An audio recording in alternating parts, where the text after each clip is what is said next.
Hello viewers, in this video I'll show you how to fix Messenger message or conversation not showing problem in Messenger application.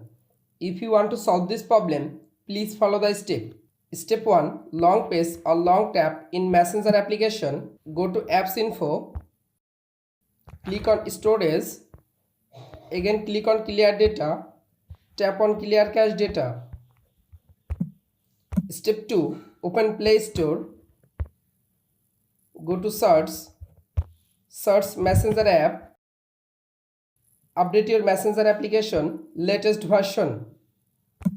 Step 3. Open your phone setting, go to Wi-Fi. You make sure your Wi-Fi or mobile data connection is properly connected. Step 4. Restart your device and again open it.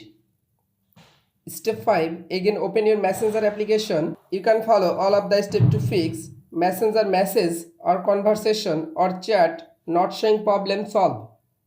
If this video helpful for you, please subscribe our channel and like this video.